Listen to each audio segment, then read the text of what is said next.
मैं अपने state head Viren जी को भी इस कार्यक्रम में आमंत्रित करता हूं। वीरेन जी लखनऊ में इस वक्त 10 डिग्री टेम्परेचर में खड़े हैं और मैं जहां पर मौजूद हूं टेम्परेचर -4 है। मेरे चारों तरफ बर्फ है और वीरेन जी ने मेरे साथ कोई रहम नहीं किया, यहाँ भेज दिया है।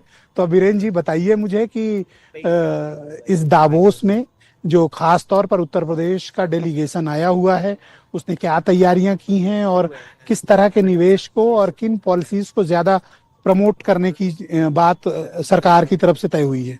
वीरेन जी देखिए, पहले तो दावोस में जो बैठक हो रही विश्व आर्थिक मंच की, उसको आप इस रूप में देखें कि जब ट्रंप की नीतियों ने पूरी दुनिया में तहलका मचाया हुआ है, तो ऐसे में इस बैठक पर उसका साया साफ तौर पर दिखाई पड़ेगा। और एआई के प्रयोग को लेकर जो विवाद है वो भी इस मंच की बैठक में पूरी दुनिया के सामने आएगा।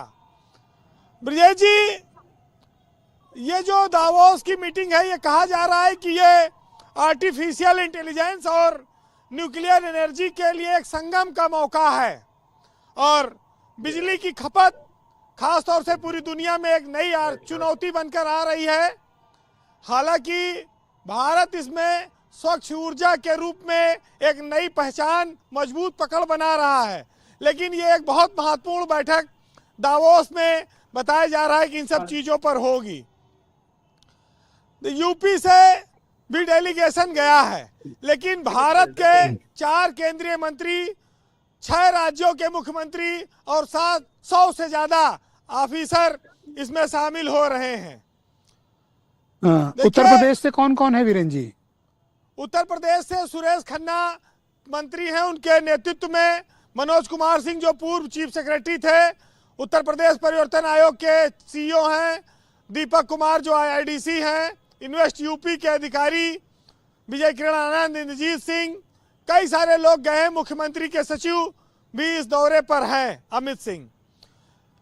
देखिए, यूपी जो वो अपना ग्रोथ का एक विजन लेकर दावोस गया है और वहां पर दुनिया भर के उद्योग जगत के लोगों से, राजनयिकों के साथ मीटिंगें फिक्स हैं। करीब 150 से ज्यादा उत्तर प्रदेश की मीटिंगें वहां पर लगी हुई हैं और उत्तर प्रदेश इंडिया पवेलियन के भीतर ही यूपी का पवेलियन बनाया गया है जहां पर अधिकारी मौजूद हैं। तो एक कहते हैं कि ग्लोबल कैपेबिलिटी सेंटर के तौर पर उत्तर प्रदेश वहां पर उभर रहा है और वो लोगों को आमंत्रित करने गया है।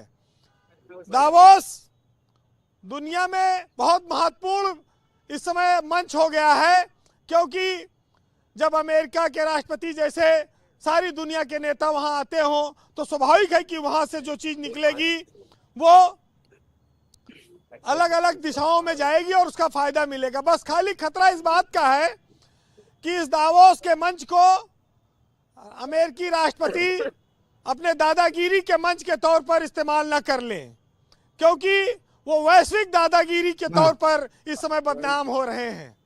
और वैसे मैं आपको बताऊं तो ये दावोस में जो चर्चा चल रही है वो इस बात की चल रही है कि यूनाइटेड स्टेट्स के राष्ट्रपति क्या बोलेंगे और वो किस तरह से एड्रेस करेंगे और उनका क्या एजेंडा होगा, क्या कहेंगे, उनकी क्या पॉलिसीज होगी, और खास तौर पर ईरान और ग्रीनलैंड को लेकर, क्योंकि उसी से आर्थिक परिदृश्य भी तय होगा कि दुनिया के में इकोनॉमिक की पोजीशन क्या होगी। वीरेन जी बिल्कुल यही बात मैं कह रहा था कि अमेरिका के राष्ट्रपति का ही फोकस होगा कि वो दावोस के मंच को किस तरफ लेकर जाते हैं। वैसे देखिए, आज बात इच्छा शक्ति की, जिस प्रदेश को लोग बीमारू राज्य मानते थे, वो हर साल दावोस में अपनी उपस्थिति दर्ज करा रहा है। दावोस यानी कि वर्ल्ड इकोनॉमिक फोरम, जहां पर मानव संसाधन दुनिया कैसे सरवाइव करेगी, किस दिशा में करेगी, कितनी ऊर्जा से करेगी, उस पर चर्चा होती है।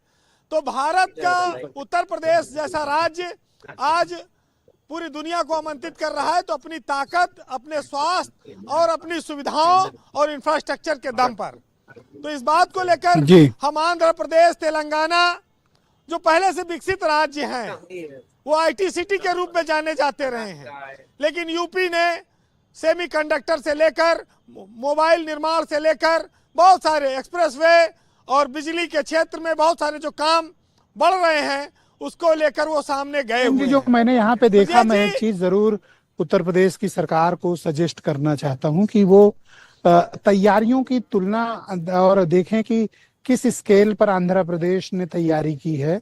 वो एक बड़ा उदाहरण है। बाकी राज्यों को भी, जो हमारे देश से आए हुए हैं, अन्य राज्यों को भी आंध्र प्रदेश की तैयारी को एक बारी स्टडी करना चाहिए। देखिए बिल्कुल केस स्टडी के तौर पर हैं आंध्र प्रदेश और तेलंगाना जैसे राज्य, महाराष्ट्र जैसे राज्य, लेकिन खैर रेस चल रही है, उत्तर प्रदेश भी उस रेस में शामिल है, यह बड़ी बात है।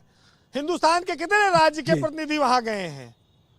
देखिए जहां पर आप खड़े हैं, दावोस को तो पहले लोग कहते थे कि ये पर्यटन का केंद्र है, पर्यटन स्थल है, लेकिन बताते हैं कि इतिहास में 1880 में जो अंग्रेज टीबी के मरीज हो जाते थे वो दावोस की पहाड़ियों में सैर सपाटा करने के लिए, स्वास्थ्य लाभ लेने के लिए जाते थे वहां, जहां अच्छा है, मैं भी ले लेता हूँ।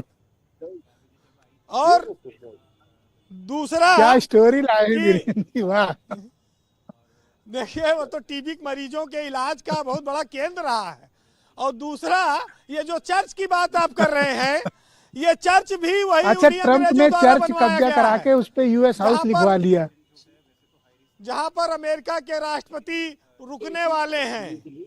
तो जी एक चीज और ब्रजेश जी, आपने सुना होगा कि हम लोग, ये दावोस तो स्विट्जरलैंड में है ना, तो हाँ। हम लोग पिक्चरों में देखते थे ना, जब हीरो हीरोइन शादी करते थे तो कहते थे चलो हनीमून स्विट्जरलैंड में मनाएंगे, बड़ा सुंदर शहर माना जाता था। अब पता अभी तो इन्वेस्टमेंट का हनीमून चल रहा है। स्विट्जरलैंड तो भाई धरती का स्वर्ग कहा जाता है जहां आप खड़े हैं जी। अब हम लोग तो कभी गए नहीं है, लेकिन आप वहां पहुंच गए तो आप इसका आकर बताइएगा कि कैसा रहा मामला। अभी तो ठंड से बचना है, पहले बहुत ज्यादा है। थैंक यू वीरेन जी, कुछ कहना चाहते हैं प्लीज? भारत के लिए 2 लाइनें सुन लीजिएगा कि माना कि किस्मत मौका देती है लेकिन मेहनत सबको चौंका देती है। ऐसी कोई मंजिल नहीं जहां तक पहुंचने का कोई रास्ता ना हो।